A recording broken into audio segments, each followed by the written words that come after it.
comfortable. I'm all imagining you all naked right now. I'm scared. Sorry about that. I don't know anyone. Yeah. But the first thing that I want you guys to do before I start explaining my story is I want you to take a look into that back room out there. And I want you to look at all those people. And I want you to look at them closely. Because so many times I hear people say, she's the perfect unique presenter. She's the perfect unique presenter. And you know what? You're probably passing up an opportunity for this perfect presenter. Woo! Okay? And so that's why I am doing my training today on Don't Judge a Book by Its Cover, because I guarantee you, my sponsor, Amber Voigt, I was probably the 1 billionth person on the end of the list that she would have ever thought would be the ideal presenter or to hit black status, okay? So my journey starts out in 2011. I was 30 years old, and I had a job working as an eye technician. I made okay money, but most of the time I was in the hole with my finances.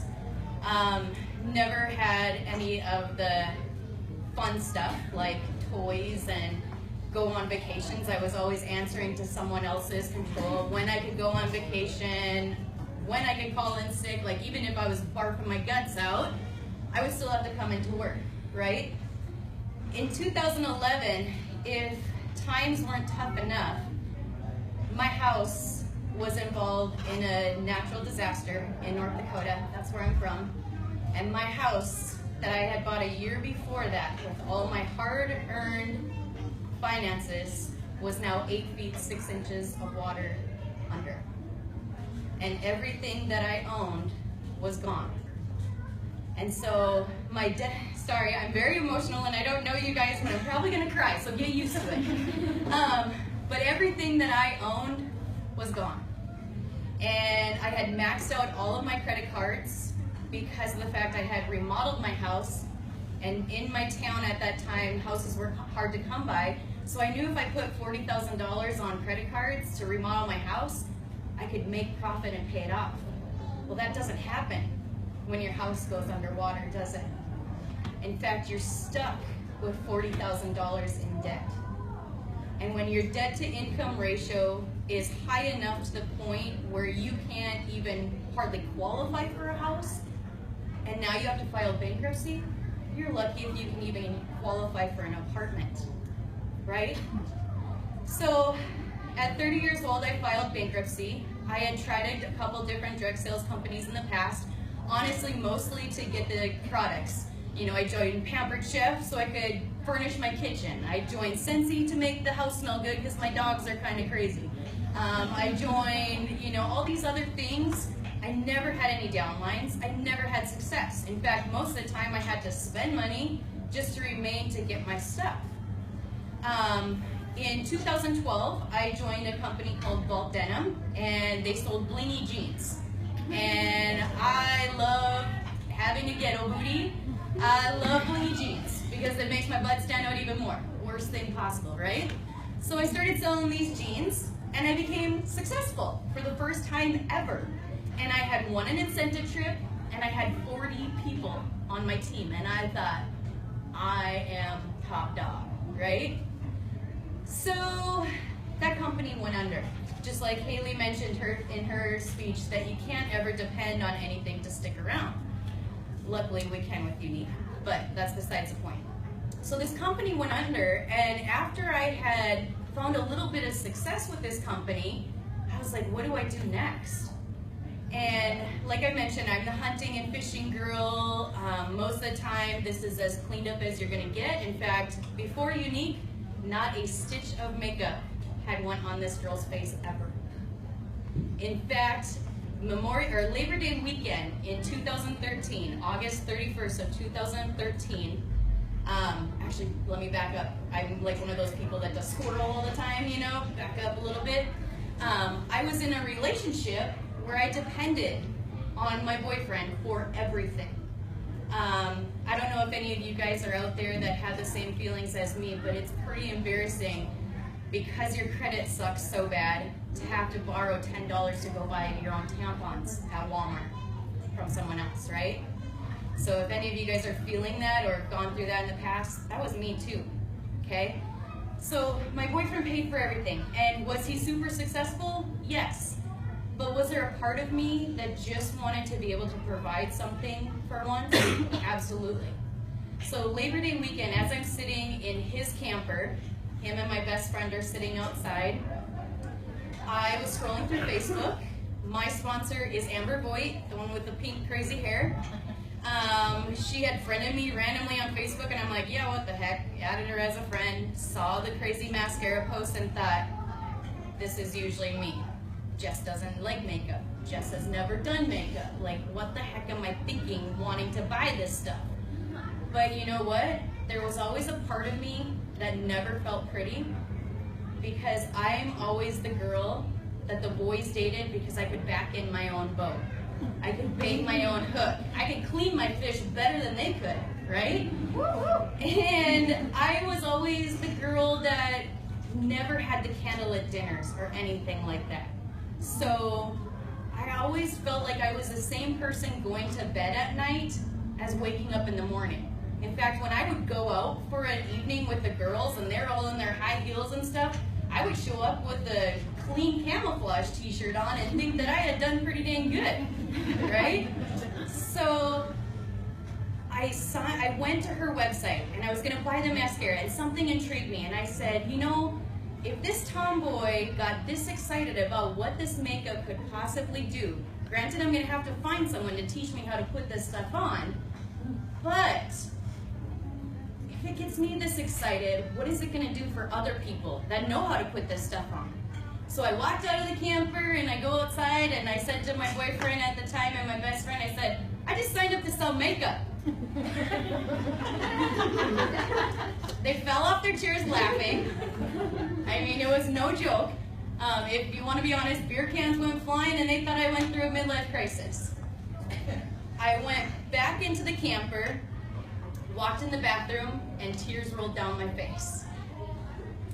Because once again, someone didn't believe in me. And once again, I was not your average makeup girl. And I looked in that mirror one more time, and I said, I will never let anyone laugh at me again. And I proved myself. When I got that kit in the mail, yes, I might have taken blush and put it on my forehead because I didn't know where the hell it went. But I put it on, I took a selfie, I did the things that I needed to do, and my first month I sold $5,700 myself and hit green status. I was not going to depend on a team to get me there.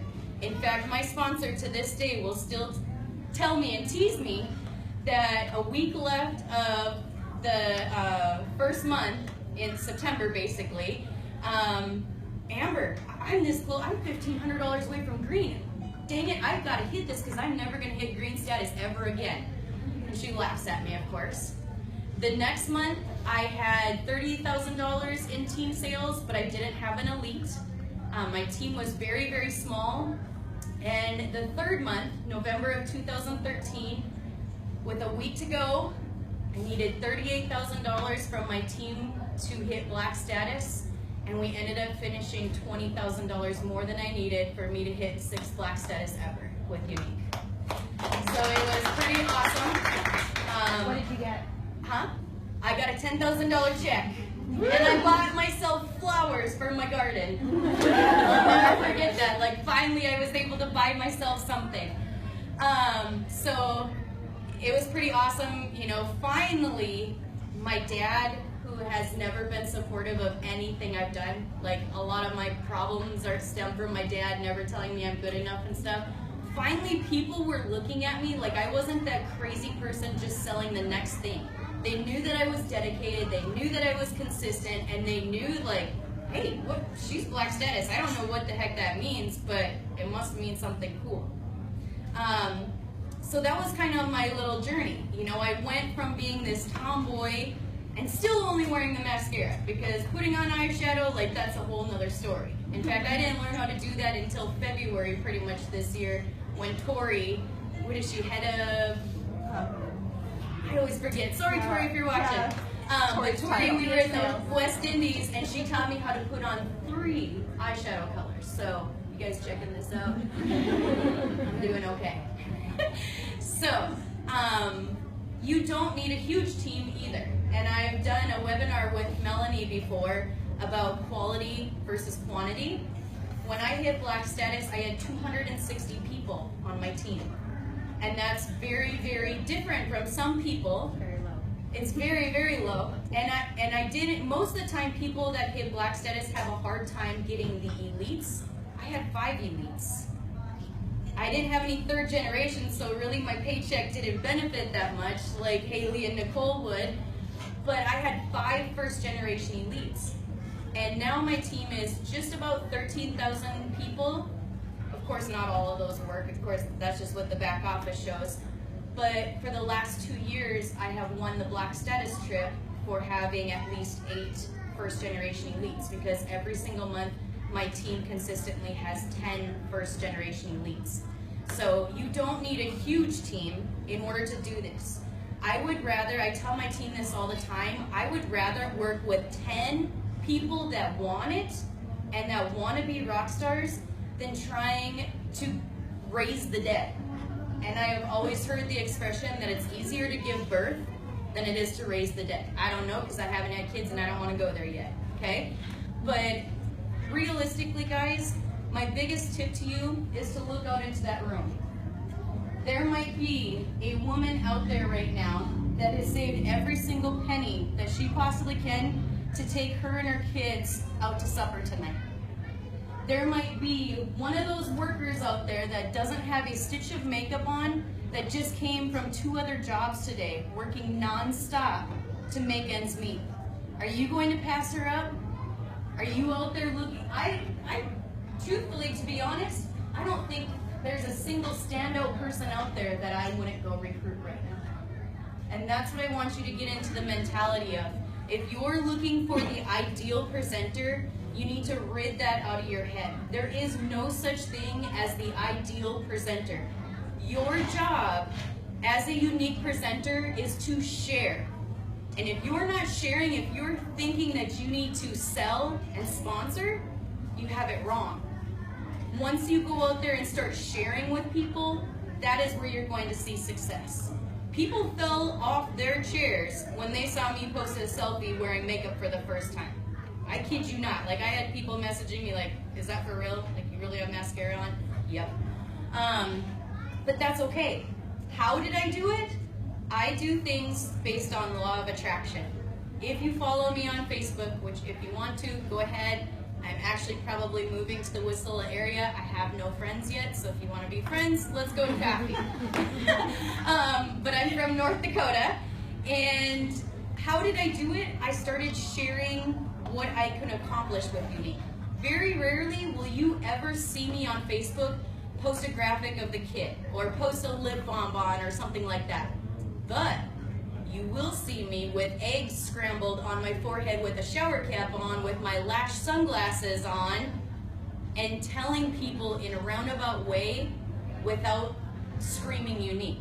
Like the other day I posted, I heard that putting raw eggs in your hair helps with dryness. Guess we're gonna give this a try. And I went like this with my lash sunglasses on and my shower cap on. Do you realize that post got over 300 likes, a bunch of shares, a bunch of comments? People want to learn on Facebook. They don't want you to be an infomercial. And once you stop vomiting on people, because that's what it is, like, how many of you guys, raise your hands in here, you have someone, one person on your friends list that you just scroll past their crap on Facebook because you know what it's gonna be, right? Even if they're not selling anything, it's always about their baby daddy this, or the person at Walmart did this, or this, my life sucks this, whatever kind of stuff. Like, we all know those people, right? To the point you just scroll past them. Give them something to learn. You know, it doesn't have to be about Younique. Like the other day I told my team, so what if I did something about those eggs on my head, and actually it does work for all you guys wondering. But I said, what if I did a live video on Facebook, scrambling the eggs, putting in my hair, putting the shower cap on, then saying, while I'm letting this do, I'm just gonna put on some of my lip stain, grab my coffee cup, my white coffee cup, take a drink, put it down. Well, look at that, it doesn't even leave a mark. Right there, I'm not saying buy my lip stain, but I am showing them that it works, right? Secretively, I'm tricking them. The other day I posted a picture of a deer head. If you guys, I'm sure most of you guys do because this is Alaska, but when I'm in California and stuff, they have no idea. But there was a picture of a buck, and I found this cool picture where it was like a frame around it and had clip-on earrings and pearls around the neck and stuff, and I said in my post something along the lines of, this is going to make a great thing to put in my younique office. So many people liked it. So many people commented on it because of the fact it wasn't just buy younique, join younique, sell younique kind of stuff. Like people were like, what a great idea, I'm gonna do that to all my husband's stuff. And I'm like, oh God, don't, they're gonna hate me. Going back to not judging a book by its cover, I always tell people, I talk to people that are 80, I talk to people that are 8, I talk to people that are 80 pounds, 800 pounds. I talk to men, I talk to women. You're like, men, why men? Because they might not want it, but they know someone else that does. Last year, I went on an ice fishing trip. Yes, I'm the only girl that gets to go on most of these guy trips, right? But I went on a fishing trip, and the whole hotel, like when this girl stepped out of the elevator in the mornings, all the guys are like, who's that? There's a girl in this hotel, right? I sold 20 mascaras to men in that hotel. Because of the fact they're like, who are you? Like, what do you do? Oh, I own this international makeup business. What? I was like, yeah, you see this cell phone right here? I have my pole in one hand, I got my phone in the other hand, and I manage all these people, and you better be taking some of this mascara home to your wife, because you know she's going to hate you and ignore you when you get home for going on this fishing trip. Okay, okay. 20 mascaras sold. I think I even got like 5 recruits out of the deal because they went home, honey, there's this chick and she gets to go fishing. Okay, so I mean, don't underestimate who you talk to. You always got to be talking to people. And just because they say no, the next thing that you should ask them is, I know that you have family, I know that you have some sisters, I know you have this, I know you have this. Who in your family can I help? You've seen how it's changed my life.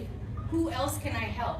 And like Nicole and Haley both mentioned, when you start caring about the paychecks of your team instead of your own self, you will see so much more success. Because too many times when we start to get a team underneath us, we go into leader mode, which becomes boss mode, right? We get the mentality of, oh, I got a team, now I'm gonna sit back and I'm gonna make them get me to pink, right? So like, I get this all the time where people message me and they say, oh, my team, I'm so close to pink, why isn't my team getting me there? And I'm like, your team getting you there? Why haven't you got yourself there? If you're just doing the minimums and expecting everyone else to get you there, they're also going to do the minimums. Do you know in February when I got back from the Black Status trip and I was surrounded by all these people that I feel like are my role models because I'm just like, oh my gosh, they're huge, you know, whatever. I came home on a high. I sponsored 8 people in February with 2 weeks left. I went and I sold almost $3,000 worth of product because I was pumped up and I was upselling and I was doing all that stuff. And so that's what you got to do. And you know what also happened when I did that? Because I have a page where my team congratulates and welcomes people. They saw me doing it. Guess what? The whole team started doing it. And I always, one more little, am I doing okay for time? One thing that I always do, because I always give fishing analogies, deal with it, it is what it is. One thing that I tell people all the time when I'm talking about building leaders and such like that, is you have to take care of the small fish in the pond. You cannot worry about just the big fish. Because if you're that person in the group that's, I want to get to green, I want to get to blue, I want to get to purple, orange, black, whatever. And if maybe you guys are in one of those groups right now where the leader is always like, I'm this close to green, come on team, do the work for me. You almost give up, don't you? Right? I mean, it's all about one person. What if that one person didn't even mention anything about her going green, and instead said, I want you to go to yellow, I want you to go to yellow, I want you to go to pink, I want you to go to blue this month, and worked with these smaller fish? Guess what that just did? It made a pond of smaller fish get bigger, and it even made this fish get bigger. Does that make sense? So stop focusing on just you and care more about your team. I mean, I'm going to be honest with you, I love my team so much that 2 years ago at convention, I sat down and personally made 120 t-shirts for them. You know, that's the kind of love that I have for my team. And my team knows that. I'm the person that they message at 5 in the morning, do I shut my phone off now living in Alaska? Yep. Because it's like way too early. Because at first, like the first week here, I'm like, who is messaging me at 4 in the morning? Well, it's 7 o'clock back home, whatever. But you have to love your team, and you have to have that empathy for them, and you have to figure out what their why is. If you guys have people on your team right now and you don't know what they're working for, you have no business being a leader. Figure out what they want with this, and your why will change. You know, when I first started, I wanted to make like everyone else, just maybe a couple $100s a month. Then it became something like, I want to be able to maybe set aside money for fertility treatments because I have problems with fertility. Then it became, at the beginning though, most of the time was, if I am able to have kids someday, I didn't want to work 3 or 4 jobs like my mom and dad did. Because you know what? It really hurts when you're that kid playing basketball and you're that kid that's always looking up in the stands, seeing if your mom or dad is there, and they don't come. Because they're working to make sure that you can be at that basketball game. So I will never miss one of my kids' games if I'm lucky enough to be able to have children. Okay? So figure out what your why is. Because, do you see that? I don't know if I got long sleeves on, but that just gave me goosebumps. And if your why doesn't give you goosebumps like that, you haven't found it yet. There's something deep inside of you right now that will give you goosebumps to why you're doing this. You might think in your head that this is just a little makeup business. Every single one of you has something else deep down inside of you that is making you do this. Because it's not easy. Just like Nicole and Haley said, it takes lots of work. And in that 3 months when I was busting my butt to do whatever it took, killed my relationship, killed my health, because I was just on power mode where I was like, no eating, no sleeping, no eating, no sleeping. Like, how many more people can I talk to today? You know, like I was just like on crazy mode. But like Nicole mentioned, was the work doing now worth it? Absolutely. Absolutely. And you know, going back to my why, I want to be able, my parents are getting older just like everyone else is. I want to take care of them. Because even though we were poorest of poor growing up, my mom and dad always made sure that they would provide for us. And now if something were to go wrong, like for instance for a washer or something like that for my mom, and she calls me up and is having a bad day, it's going to feel really, really rewarding to have her call me in about a half hour when there's a new wash machine sitting at her doorstep. Love you, Mom. Okay? So that's all I really have to say. I don't know if anybody has any questions or anything, but the biggest